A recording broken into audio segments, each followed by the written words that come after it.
دیکھیے، مرتبہ دیکھیے، اور پردے کا عالم دیکھیے فاطمہ رضی اللہ عنہا کا۔ اللہ کے نبی علیہ الصلوۃ والسلام شادی کرانے کے بعد میں حضرت فاطمہ کے گھر پر گئے، کہا فاطمہ گھر پہ چلو، میرے گھر پہ چلو، شادی ہونے کے بعد بھی تم میرے گھر پہ کبھی نہیں آئی، چلو گھر پہ ذرا چلو۔ حضرت فاطمہ نے کہا ابو جان، بداعی کے وقت میں تم نے کہا تھا نا کہ علی کے اجازت کے بغیر اپنے گھر سے اپنا قدم باہر نہ رکھنا۔ ابو جان علی گھر کے اندر نہیں ہے، ان کو آنے دے، آنے کے بعد میں ان سے اجازت لیں گے اور پھر چلیں گے۔ آج کے دور میں اگر کسی بڑے انسان، بڑے آدمی، پیسے والے، مالدار آدمی کی بیٹی ہو اور وہ مالدار آدمی اپنی بیٹی کو لینے کے لیے آ جائے تو کوئی غریب شخص ہو، داماد ہو،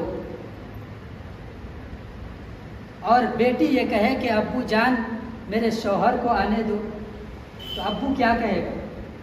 باپ کیا کہے گا کہ اب تجھے یہاں سے لے جانے کے لیے اس سے پوچھنے کی ضرورت ہے، وہ میرے سامنے کیا ہے، شکر کر کہ میں نے تیرا نکاح اس سے کرا دیا۔ یہ جواب دے گا آج کل کا انسان۔ اللہ کے نبی علیہ الصلوۃ والسلام خاموش ہو گئے، بیٹھ گئے۔ تھوڑی دیر کے بعد حضرت علی رضی اللہ عنہ گھر کے اندر داخل ہوئے، فاطمہ سے پوچھا کہ فاطمہ ابو جان آئے ہیں؟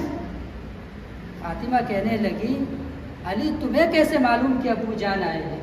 علی کہنے لگے کہ نبوت کی خوشبو بتلاتی ہے کہ آج میرے گھر کے اندر رسول اللہ مہمان بن کر کے آئے ہیں۔ فاطمہ کیا بات ہو گئی، کیوں آئے ہیں؟ میں نے کوئی برا بھلا تو تم سے نہیں کہہ دیا، کوئی دقت، کوئی پریشانی، کیا بات ہے، کوئی تکلیف تو تمہیں نہیں ہو گئی مجھ سے؟ فاطمہ کہنے لگی نہیں نہیں تکلیف نہیں، پھر نہیں، وداعگی کے لیے آئے ہوئے ہیں، لے جانے کے لیے آئے ہوئے، پھر گئی کیوں نہیں؟ فاطمہ کہنے لگی علی اگر آج میں اپنے شوہر کے اجازت کے بغیر اپنے گھر سے باہر قدم رکھ دیتی تو کل آنے والی جو امت ہے، امت کی بیٹیاں ہیں، وہ یہ کہتی کہ فاطمہ بھی تو اپنے شوہر کی اجازت کے بغیر اپنے باپ کے گھر میں چلی گئی تھی۔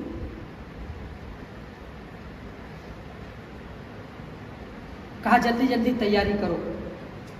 تیاری ہو گئی۔ فاطمہ کہنے لگی کہ میں جاؤں گی لیکن ایک شرط ہے علی۔ علی نے پوچھا بتاؤ وہ شرط کیا ہے، جلدی بتاؤ، اللہ کے نبی انتظار میں ہیں، آپ کو جانا ہے وہاں پر، وہ شرط کیا، جلدی بتاؤ۔ کہا شرط یہ ہے کہ جب میں اپنے گھر سے باہر قدم رکھوں تو میرے ابو جان آگے آگے چلیں گے اور میں بیچ میں رہوں گی، اور علی تم میرے پیچھے رہنا، اور جب ابو جان اپنا قدم جہاں پر رکھیں گے میں اپنا قدم وہیں پر رکھوں گی، اور علی تم میرے قدم کے اوپر پیچھے سے قدم رکھنا۔ علی نے پوچھا آخر کیا ماجرا ہے، یہ کیا عجیب و غریب بات ہے، کیا مصلحت ہے؟ فاطمہ کہنے لگی میں اس راز کو ابھی نہیں کھولنا چاہتی، میں اس راز کو ابھی نہیں بتلاؤں گی، جب میں اپنے ابو کے گھر میں پہنچ جاؤں گی پھر میں تمہیں بتلاؤں گی کہ میں نے ایسا فیصلہ کیوں کیا تھا۔ جب حضرت علی، حضرت فاطمہ اللہ کے نبی علیہ السلام گھر پر پہنچ گئے تو علی نے پوچھا کہ فاطمہ بتاؤ کہ تم نے اپنے ابو جان کے قدم کے اوپر اپنا قدم کیوں رکھا تھا اور اپنے قدم کے اوپر مجھ سے قدم کیوں رکھوایا تھا، وہ راز بتلاؤ۔ حضرت فاطمہ کہنے لگی کہ میرے جسم کو آج تک کسی غیر محرم شخص نے نہیں دیکھا، میں یہ چاہتی تھی کہ میں اپنے ابو کے قدم کے اوپر قدم رکھوں تاکہ زمین کے ذرات سے پردہ ہو جائے، اور علی میں نے تمہیں اس لیے کہا تھا کہ میرے قدم کے اوپر تم قدم رکھنا تاکہ آسمان کے ستاروں سے پردہ ہو جائے۔ یہ پردے کا عالم حضرت فاطمہ کا تھا۔